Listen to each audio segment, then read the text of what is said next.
Hello again. My name is Michael Paul Hurd. I am the owner of Lineage Independent Publishing and author of my Lineage series of historical fiction novels. Welcome to the sixth episode of the series. In this podcast, I'm going to talk about the setting for The Germans, Lineage Series Book 6, which was published in late 2021 and is probably my personal favorite of the series so far. This podcast is recorded, but I still invite you to ask questions or make comments in the appropriate interface on Facebook, YouTube, or Substack, and I will respond as soon as possible. The Germans Lineage Series Book 6 covers a period of roughly 1870 through 1946. Quite a spread for a historical fiction novel, given the pace of social and technological change over that time. Here are some of the things that happened during that period. In the 1870s, aeroplanes did not yet exist, and Alexander Graham Bell's telephone was still a prototype. The phonograph and light bulb were invented by Thomas Edison in 1877 and 1879 respectively, but widespread use of electricity was still a few years in the future. In the 1880s, zinc carbon and dry cell batteries were invented, as was the ballpoint pen, while German Carl Benz was credited with inventing the first gasoline-powered automobile. The 1890s brought us the zipper, electric ovens, Marconi wireless radios, and X-rays. The first decade of the 20th century saw the invention of the vacuum cleaner, heavier-than-air-powered flight by the Wright brothers, and the first experimental broadcast of television signals. World War I started in 1914 and saw the first operational use of military tanks beginning in 1916. In 1915, rustless steel entered production in Sheffield, England, making shiny cutlery affordable for the masses. In the 1920s, Robert Goddard launches the first liquid-fueled rocket, and Alexander Fleming discovers penicillin, while John Logie Baird demonstrates the first live television system. The crash of 1929 brings the U.S. and global economies to a screeching halt and marks the beginning of the Great Depression. The 1930s brought us FM radio, the folding portable wheelchair, the electron microscope, and the defibrillator. In 1936, Edward VIII, King of the United Kingdom, the dominions of the British Empire, and Emperor of India, boy, what a mouthful that is, abdicates to marry American divorcee Wallace Warfield Simpson. His reign lasted a mere 11 months.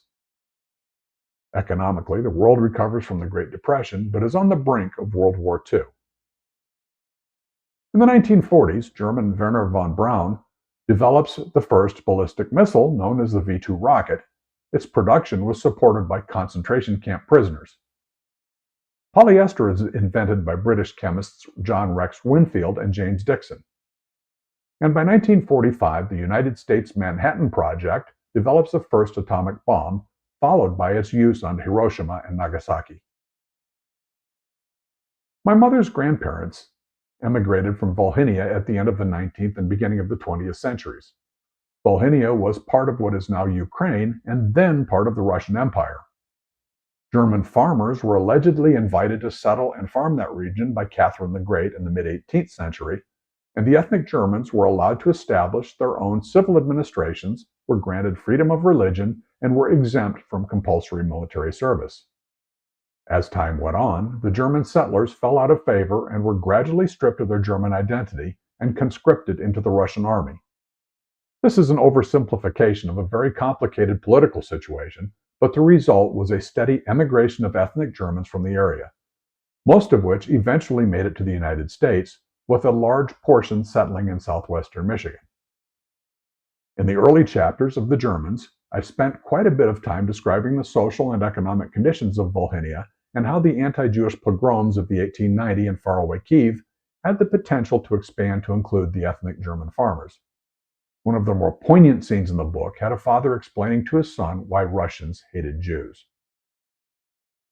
Crossing the Atlantic was no small accomplishment in the early years of the 20th century. Unlike modern passenger liners designed and built for leisure travel, the steamers of the day were cramped and unsanitary, packing as many as 2,000 people into a space less than a third of the size of even the two smaller ships of the modern Disney Cruise Line. There was no onboard entertainment, the rationed food was barely edible, and single toilets served dozens of passengers. Rough crossings added the stench of seasickness to the steerage class spaces. One of the interesting aspects of the migration from Volhynia and other ethnic German enclaves in Poland, Pomerania, and Prussia is that the Norddeutscher Lloyd shipping line had an arrangement where a migrating family could purchase a consolidated ship and rail ticket to get them into the United States and onward to a chosen destination via rail. At the time, Baltimore was a major port of entry, and I was surprised to learn that many of my maternal ancestors entered the United States via Baltimore and not New York City. Baltimore actually had an advantage over New York in that passengers were screened by health and immigration authorities as their ships came north up the Chesapeake Bay, eliminating the need for onshore or floating quarantine areas as were necessary in New York. The Germans that settled in southwestern Michigan were bound together by a common language and a common religion. The majority were Lutherans. German immigrants were predominantly farmers and merchants, and most of them became successful in their chosen pursuits. English eventually replaced German as the lingua franca, but not until the late 1970s did the final German-language Lutheran worship service disappear. On a more personal level, my maternal grandmother and several of her sisters were employed as domestics by wealthy families in Berrien County, Michigan during the Great Depression. Knowing that Berrien County had a connection to the Al Capone gang in Chicago, I developed a minor storyline that one of them might have worked in the Capone complex on the St. Joseph River. Another was certainly employed in the household of a leading industrialist in the area, which is known for the Whirlpool Corporation, Auto Specialties Corporation, and just a little further northeast in Battle Creek, the Kellogg Corporation. According to newspaper accounts, the domestic servants in the area often formed strong bonds with their employers and were almost considered part of the family until romance and marriage removed them from their servitude. My maternal grandmother was one of those that married out of domestic service, eloping with my grandfather on her 18th birthday in 1932. The ethnic German men who came to the area, either as single men or with their families, were in make-or-break situations. Many succeeded, but some also failed miserably. The ones who did not have established contacts with previous immigrants ended up in manual labor doing piecework like brickmaking, working in shingle mills, or, depending on the season, harvesting crops. My great-grandfather, according to family oral history, started off as a brickmaker and gradually accumulated enough money to purchase his first plot of land.